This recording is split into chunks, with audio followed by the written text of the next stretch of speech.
Do you have a hard time meeting new people? Or do you find yourself declining new invitations?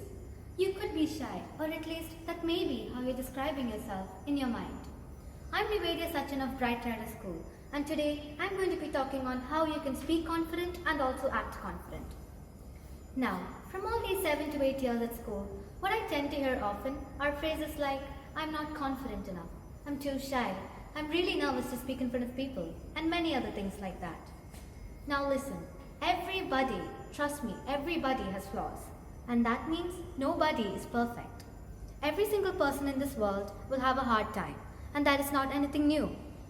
You might as well have seen the person you think is perfect having a hard time trying to catch up with something. You have flaws, I have flaws, we all have flaws.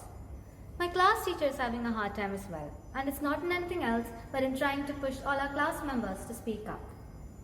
Now let's be honest. We have all had that time when we were so nervous before delivering our speech in front of, well, let's not get to the worst bit, but actually we all have to accept that. Your English teacher comes and announces that you have your speaking skills assessment due next week, and that is when the time you most dread comes up. Well, that has been the situation through all these years, at least for me.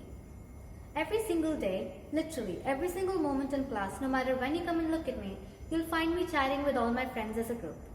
And then there you have it. The date of your speaking skills assessment is announced. Now you've got to sit down, write up your speech, and maybe even memorize it. Not a big deal, huh? Well, yes, it's fine when you're preparing for the speech. But what has never been fine for me was to go out there in front of all my friends that I see and talk with and just speak.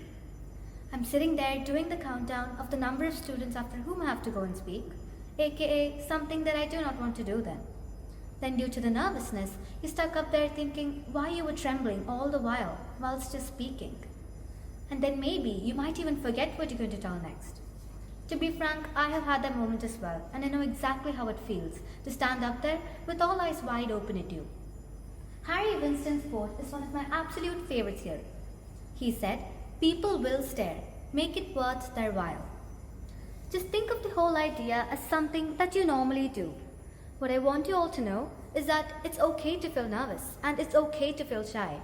Making mistakes is no problem at all. Just make sure that you're being yourself in whatever you're doing because it's you who matters. Alexandra De Dario once said that she wasn't feeling confident enough in directing. So she wrote something that made her feel more confident and something that brought her more happiness. She wrote and connected her writing with directing. This made her work special, especially since she did it with her own unique touch. So you see, being yourself is what makes you different from others.